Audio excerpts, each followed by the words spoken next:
Is that Meghan Markle is looking for money. Oh yes, money indeed. But this time, for what? As ever, let me explain. Hi, good morning, Neil Sean here in the very heart of a beautiful rain-swept, yes, United Kingdom. Look at my hair. I know you're all you're all laughing, aren't you? You're thinking I've modelled the Ken Dodd look today. By the way, thank you for your lovely kind comments about Donny Osmond, the 70s superstar that is making a comeback. What a guy, what a performer, what a family. And yes, Andy Williams too, great legend. Back as ever though to your breaking royal story of the day. This really all centres upon the fact that, as we know, Meghan Markle loves money. No two ways about it. As she famously said when she was on the South African tour, she couldn't believe that she wasn't being paid to meet all of these people. Perhaps they should have paid to meet her. Whichever way around it, we got the full feeling of exactly where Meghan stands. But what's interesting now is Meghan has decided, obviously in a new free world, and the fact that she's now beholden to titles for her children, that it's back to monetization, something that she feels she could become independent with.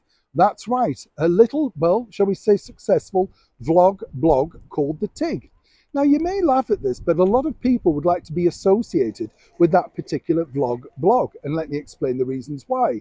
Just the fact that obviously people will log on, national newspapers, digital sites, you name it, people will look. It's a curiosity, a curio, isn't it? But Meghan herself, like a lot of rich people, doesn't want to fund it herself. As ever, let me explain.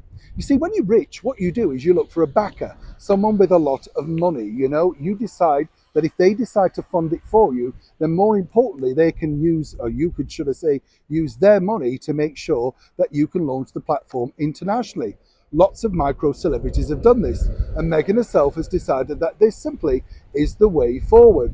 What's interesting also here is the fact that Meghan believes that this could be £1 million plus deal a year if she endorses certain things, restaurants, brands, fashion, makeup, you name it. And at the point where she married Prince Harry, it wasn't necessarily turning a huge profit, but he was certainly turning some kind of profit and was on the cusp of something.